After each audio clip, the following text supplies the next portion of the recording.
Okie dokie, today we're back in a beta and we are going to be checking out the skill update. It's going to be a little bit of a different video. We're just going to be checking out the items here. There's 20 brand new items, and in round 4 and round 10, we're going to be offered one of these each. Now some can only show up in round 4, some can only show up in round 10, and a lot can show up in both. And each class has 2 specific skills. So let's not waste any more time, let's go ahead and jump in and see what they're going to be like. So first up, we got our Spicy Banana.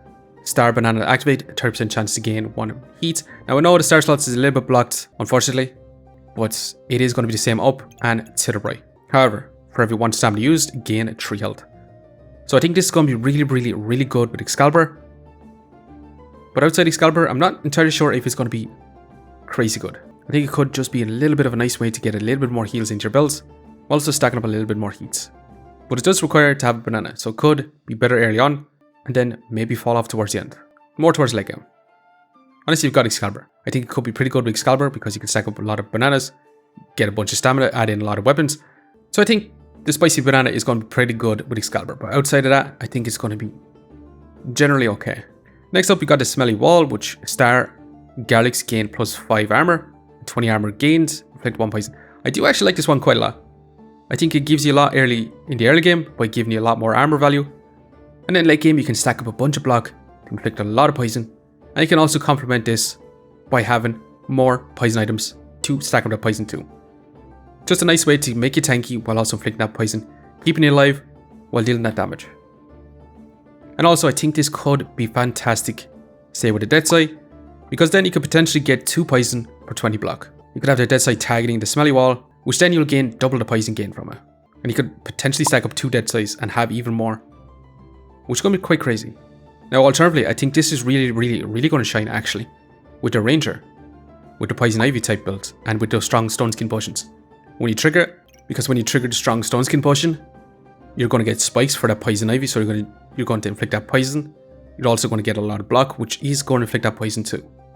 So overall, I think it's going to further reinforce that strong Stone Skin potion type burst poison for the Poison Ivy. But overall, I think this one is actually going to be a lot of fun. I think this is really well designed. Next up, we got the Piggy Pinata. Destroying the piggy bank generates items instead. Shop entered, piggy banks have a 20% chance to explode. I think this is going to be more of a fun one. I don't think this is actually going to be the best one until I actually use it. Generating items could be a lot of fun. But I'm assuming it's the same amounts of items from the value you get from smashed open the piggy bank. I think it's going to be pretty good early on, but later on, it's going to be harder to find those piggy banks, so it's not going to be as great. But it is nice to have that 20% chance to explode piggy banks, so you don't exactly need a hammer to break it open.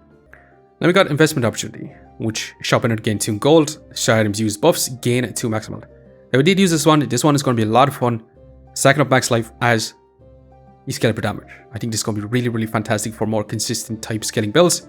It just allows you to survive a little bit longer to scale up your damage, while giving you a ton of value every round to try to outvalue your opponents. So I do think this one is actually going to be pretty good. I think it's also going to be a lot of fun because you can pair this up with Excalibur and get a turbo mount max life stacking, especially if you've got a cheese Excalibur. You can scale up a lot more life with this in. Next up, we got Superspacious. Bags appear more often in the shop and have a 50% chance to be on sale. Star items trigger 5% faster for each green and diamond slot.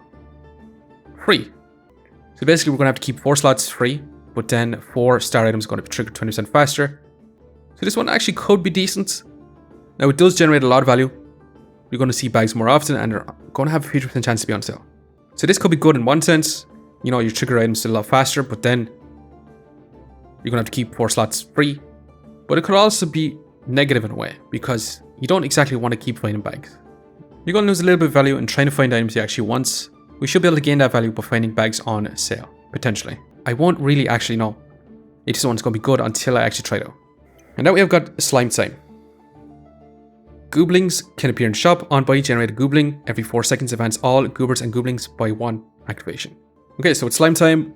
You generate up gooblings every 4 seconds, advance goobers. That actually does sound like a lot of fun. You could potentially try to go for that rainbow goobers. It might lead to an easier way to try to stack up those rainbow goobers, because those can be quite difficult to actually reach.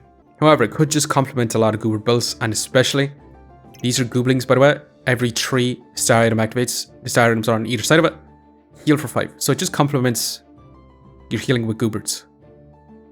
Now they're also considered pets, which is going to be fantastic with the Berserker for Wolf Emblem.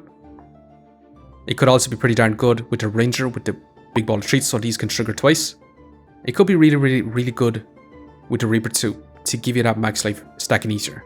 Since these are common, it can show up quite a lot easier. They're also going to be one slot, so it makes it a lot better for the Reaper with that Venomancer. Makes it a lot easier for that Venomancer to get that max life. Anyways, on to the next one, we do have Shielded. Star shields have 50% chance to block, armors trigger 30% faster. Now this one actually does sound pretty good too, making it tankier overall because with shields you have a 15% chance. It goes from 30% to 45% chance to prevent that damage, while also removing your opponent's stamina. So generally I think this is going to be pretty good value. Increasing the speed of your armors, specifically like the Vampiric Armor, 30% chance to activate faster. You can generate up a lot more block with that. Or even with the Moon Armor, you can generate up a lot more mana while also reflecting debuffs. Or even with the Corrupted Armor, cleansing those debuffs and inflicting them back on your opponents. So I think it's going to be pretty good. I don't think it's going to be as good early on. Also, this can be found in round 4 and 10. If you see down here, this can be found in round 4, round 4, round 4, round 4, and round 4. Can't be seen in round 10 though. So this can be seen in both rounds. Both round 4 and both 10. Could actually be good. I'll have to see though. But I do believe it has synergy with a different skill. With a different skill later on. Specifically, the Power of the Moon. Well, I'll get to that one soon. Next up, we got Stoned. Stone or Stone Golems dealt damage. Gain 40% of damage is block. While you have block, a 40% chance to prevent hits from being critical. Now, the first part of this is hyper-specific. You're going to need a lot of stones. So it's going to be really fantastic with a stone badge. Because it's going to allow you to stack up those stones. You might also want to run a shovel. That way you can get those stones early as well. Or an easier way to get those stones. But it does make you kind of want to go for stone golem type builds. Now the other side of it, while you have block, 40% chance to prevent hits from being critical, it does sound pretty good too. Because you could have one block and you could have that 40% chance then to prevent that hit from being critical. So it is going to punish, but it is going to prevent those big burst crit builds. It does sound pretty darn cool getting block steal. Because right now all we have is lifesteal. We don't have any way to generate a block on hit except for the gloves of power. Okay, on to the next one. We got the Hardwood. Common melee weapons deal 200% more damage. Start a battle, gain 5 block for each common item. Now this one I actually don't think is going to be that great. But it sounds like to me this actually doesn't really seem that great. And it can only be found at around 10. Which I would assume this is really strong early on. But falls off towards the end later on. Because if we actually have a look at the common items, we're going to group by rarity right now. These are going to be your brooms, your frying pans, your wooden swords, and your short bows. So 200% more damage from the broom is literally going to increase this. Not by a whole lot. Is that actually going to compare to... Is that going to compare to the scaling builds of Bloodthorn, Staff of Fire, Darksaber, Staff of Healing? Is it actually going to compare to any of these high tier crafted weapons? I don't think so, but I actually could be wrong on this one. Let me know what you think of this one. Anyways, next one you got Mana Mastery, which can be found in rounds 4 and 10. And Mana Orbs gain plus 7 random buffs. Every 5 seconds generate 3 mana, triggers 20% faster for each star magic enemy used. And the star slots are a big ring around. Now this one to me does sound generally pretty good. Because it's going to allow for more consistent mana generation. It's going to allow for your magic charge, your magic staff to consistently get that mana. So you can continue to scale up your damage. However, I think it's actually going to really shine with Mana Thirst spells and Prismatic Orbs. Because you're going to want to generate up a lot of mana and this is going to trigger a hell of a lot faster with more magic items around it. If you stack up that crazy Prismatic Orb big burst build with a bunch of Mana Thirsts, I think this is going to be generally insane. I think that's going to be the highest potential for this Mana Mastery. But I think generally it's going to be pretty darn good for any builds that use mana. I think it's also a nice way to actually have a different way to generate mana and not specifically need to find Blueberries or Mana Orb. And it's nice to be able to find this in round 4 too. But anyways, we got the Power of the Moon, Fatigue starts. Now this one is going to pair really well with the Shielded skill. And this can show up in round 4 and round 10 as well. So Fatigue starts 3 seconds earlier. You got your Star Moon Armor, which activates Inflict 1 blinds. Then you got your Star Moon Shields, activates Reflect 1 debuff. Fatigue starts, heal for 50% of your max health. Now that does sound crazy. Healing for 50% of your maximum health. I think that's actually going to be insanely powerful. I think this is going to be really powerful. Now it is hyper specific in the first part, needing that Moon Armor, Moon Shield. But even getting that Fatigue starts healing for 50% of your max health is pretty good. Now I think it's going to be really fantastic for Mr. Struggles because Fatigue starts a little bit earlier. And since you're going to be stacking up that Fatigue damage, I think it's going to be really great with Mr. Struggles because you're going to be inflicting that Fatigue damage anyway. And having that Fatigue start earlier is going to be pretty good. Now, activating your moon armor to inflict that blind does sound pretty good, but it is only going to be 1 blind every 2.8 seconds, which is generally not super crazy. But if you pair that moon armor with shielded, it now triggers 30% faster. And then since it is a holy item, you can go for Burning Banner. You can also go for Burning Banner, which whenever a holy item triggers, has a 50% chance to inflict that blind. So you can go turbo stacking blind with this potentially. It's not going to be as turbo stacking as Lightsaber or even like Goobert to be inflicting that blind, but it could be a nice way to keep yourself alive. Say you go for that moon armor, you go for Darksaber, you just inflict a lot of blind that way, while also getting a ton of health value during that fatigue. Alright, on to the next one is Smithing for Dummies. On by generator whetstone, crafted items deal +2 damage and use 20% less stamina, and can only be found in round 4. Actually, this one could potentially be pretty good. Now, dealing +2 damage for crafted weapons isn't going to be super great later on, but it will be super powerful early on, which you can only find in round 4. So it is going to be really great early on. And this could actually make burst builds even stronger, because you can get that hero longsword earlier, because it does give you whetstone whenever you buy that skill. But you can have your hero longsword stacked horizontally above this while having your other weapons stacked vertically beneath it. So you can get a ton of value that way. And you could have your burst build do a lot of damage, use up a lot less stamina. So I think it's going to be really fantastic for burst builds. But I think it's going to be pretty good early on, because you're going to be dealing a lot more damage. It's going to give you more DPS early on. That +2 damage is going to be a lot of value early on. And honestly, using 20% less stamina is also going to be pretty good, because if you reduce the stamina blood turn, then you can actually make it even faster. So you can actually deal a lot more damage that way. And next up, we got Acorn Ace. Acorn Collars have more star slots. Items affected by Acorn Collars use 10% less stamina. Then Critwood Staves use 50% less stamina. So it is hyper specific in that makes you want to use Critwood Staves. But 50% less stamina is a lot of value. So this could be insane if you get that Critwood Staff built online. However, if you didn't have the Critwood Staff, it should also be pretty decent, because it is going to reduce the stamina in your weapons. So it is going to reduce the stamina in your weapons, so you can actually increase the speed of your weapons, or potentially you can add in another weapon. And it's also going to make the position of the Acorn Collars a little bit easier by giving more star slots. Not entirely sure how it actually affects the Acorn Collars until I actually try it. And it can also only be found in round 10. And this is also ranger specific as well, by the way. But let me know what you think of this one. I think having a hyper specific focused on a Critwood Staff kind of limits it a little bit, but it does give a ton of value if you actually manage to get it. It should give a lot more value if it is going to be super high specific anyway. Anyways, we got the Markswoman, which star ranged weapons draw a line down this way, deal 50% more damage, attack 50% faster, and have 50% more accuracy. Now this is going to be a lot more generalized than the Acorn Ace, and it can be found only in round 4, which means your short bows are going to be dealing that extra damage. It should be fantastic in that sense, while also making it have 100% accuracy, because it brings up 15% unless you get blinded. And it's also going to trigger faster. Now it doesn't actually use up a little less stamina, so these are actually going to use up a lot more stamina. However, something to note, this is shaped like a bow, and it makes you kind of want to use bows. So you can go for those tusk piercers, you can go for Fortune's Grace, you can go for those burst builds later on. However, it is super important to know that magic staves are also ranged weapons, as well as dragons. So this could actually be pretty good, and you can go for a Critwood Staff and get the damage that way. If you manage to get the Acorn Ace with the Markswoman, and you go for a Critwood Staff, you're going to get a ton of value, and then stack up a bunch of bows with that. With a hero longsword, you could create a big burst build that way, potentially. But let's check the next one. We have Mushroom Farm. Shop entered if you have at least 3 mushrooms, generate Flight Garrick. Start a battle, mushrooms trigger 30% faster, and can only be found in round 4. Now this is Reaper specific as well, and it's talking about having at least 3 mushrooms. Now this one is slightly confusing. Now I know common sense is Flight Garricks are mushrooms, but it doesn't have a mushroom tag, because if you actually type in mushroom right now, it literally only shows this mushroom farm. So the wording to me is a little bit confusing. It's not, since this is not actually labeled as mushroom, it doesn't have mushroom in the word, it doesn't have mushroom in the description even. So it is a little bit confusing in that aspect. However, once you get used to it, once you get to play it, you'll figure out that it is generally just Flight Garrick.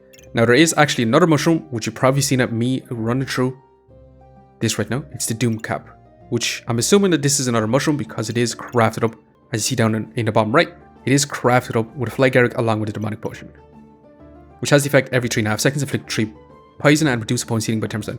Now that does sound crazy insane. And if you get multiple of these, actually turbo nuts, and if you run it with Excalibur on top of it, holy moly, that's going to be insane. But anyways, back to the mushroom farm. You're going to need at least 3 mushrooms. So I'm assuming that this counts as 1 and then 2 Flight Garricks, and then you're going to generate Flight Garrick every round. But it's also going to make your mushrooms trigger 30% faster. So if you're able to play Fly Garrix early game and then move towards the Doom Cap in the late game, it does sound like it could be a lot of fun. Anyways, we got a Dark Ritual, which is the next one. It's Reaper specific. It can only be found around 10. After 13 seconds, inflict 20 debuffs, gain 10 vampirism, trigger 20% faster for each dark item. Now I think this one is going to be generally a lot better, because it's split around a couple of builds. In the first aspect, if you're going for Cursed Dagger, you're inflicting a lot of debuffs, and you can also speed it up with all the dark items. While also gaining vampirism, you can go for Mr. Struggles, stack up a lot of vampirism that way, while also having it trigger faster by having those dark items like Misfortune, Mr. Struggles, or you could go with Nocturnal Locklifter with a lot of lifesteal, getting vampirism on top of it. Pretty good, while also getting that benefit from inflicting those 20 debuffs. I like the design of this one. I think this one is just going to be a lot of value for the Reaper. I think this one is going to be hard to not take in round 10. But anyway, we're going to move on to the next one. Extra Angry, which is Berserker specific one. Battle Rage ended after 3 seconds. Enter Battle Rage again for 50% of the duration. So basically you're going to get Battle Rage twice. Now actually that does sound pretty decent, because the Berserker really does benefit from being in Battle Rage. And especially if you're going for the Deerwood Guardian, you're going to be in Battle Rage for even longer. You're going to get that heals, you're going to get more mana. So this is going to be really, really great for the Deerwood Guardian specifically. But it could generally be good for any of the other builds, because being in Battle Rage just benefits the Berserker overall. Because if you run the main armor for the Berserker, the Dragon Scale Armor, you're going to have the damage reduction anyway. And if you run the Duffel Bag, you're going to have a lot of damage reduction anyway. So I think this one is just generally good overall. Next up, we've got the Dragon Set. Every 1 second during Battle Rage, gain 1 heat if you have Dragon Scale Armor, Dragon Skin Boots, and Dragon Claws. You have 2% lifesteal for each heat, up to 20%. And this can all be found in round 10 as well. For every 1 second during Battle Rage, gain 1 heat. It does sound pretty good, because during Battle Rage, you're just going to increase the speed of your weapons like crazy. However, it is hyper specific. You're going to need that Dragon Scale Armor, you're going to need Dragon Skin Boots, Dragon Claws, but getting 20% lifesteal should actually be quite crazy. Because it's not going to be lifesteal during Battle Rage only. It's going to be lifesteal. It's going to be lifesteal overall. And you're going to stack up a bunch of heats during that Battle Rage. And if you have other ways to stack up that heats to get that lifesteal, it should be pretty good. And our second final item is, next up we have Pyromancer's Everburning. Burning Sword, Burning Blades, use 30% less stamina. After 6 seconds, gain 1 heat for each flame. This can only be found in round 4. Now I think this actually just lines up what the Pyromancer wants to do. It is hyper specific in that you want your Burning Sword, but it does line up what the Pyromancer wants to do. To stack up a bunch of heats. I'm assuming after 6 seconds, gain 1 heat for each flame. So if you have a ton of flames in your backpack, say you have 10 flames in your backpack, after 6 seconds you're going to get 10 heat again for the amount of flames that you do have in your backpack. I'm assuming. Wording's a little bit strange on it. Otherwise, you would think that after 6 seconds, gain 1 heat for each heat you already have. But I'm assuming, I could be wrong, that could just be flames in your backpack that you start off with. So I think this could actually be fantastic for, say, Friendly Fire type builds. Staff Fire, you could have a lot of heat. And it could also be pretty good for that Burning Sword Dragon type build. Now I do think Everburning would be nuts with submitting For Dummies, because you could make your Burning Blade go down to 50% less stamina. However, the problem is, these can only be both found in round 4. So you can never combo these, ever. And it also gives you that whetstone, so it is easier to find that Burning Blade. But like I said, you can't ever combo these. It is unfortunate, but it is what it is. Next up, we got Solaris. After 10 seconds, cleanse 20 debuffs. Then you got Star Sun Shields. Whenever they block damage, you have a 30% chance to gain 1 heat. Star Sun Armors use heats, gain 10 block. So actually, this does sound like a lot of fun. And this can only be found in round 10. First of all, cleansing 20 debuffs is going to be pretty good. But it does counter that blind. It does counter poison stacking. Even just a little bit. It also aligns with what the Pyromancer is trying to do, stack up a lot of heats. So it makes you want to run that Sun Shields. And then Sun Hammer just provides a lot more value. Because then you're getting block and you're getting heals every time a Sun Hammer procs. Do I think this is actually going to be insane? Probably not as insane as the other ones. I think it's going to be pretty decent. It depends, because you could pair Solaris with the Shielded and have your Sun Armor. You could have your Sun Armor triggering 30% faster, and then you could stack 2. Get a ton of heat that way already. And then all of a sudden you're getting a ton of heals. You're removing debuffs. You're getting a ton of block. So it could be good in that aspect. But anyways, that is all the skills. It's all the new items. I don't think there's any brand new item other than that Doom Cap. If there is something I missed, be sure to let me know. But anyways, I'm going to leave it here for now. I just want to say thanks for watching. If you enjoyed the video, please leave a like, comment, or even consider subscribing. And I hope to keep a lookout for the next one. See you next time.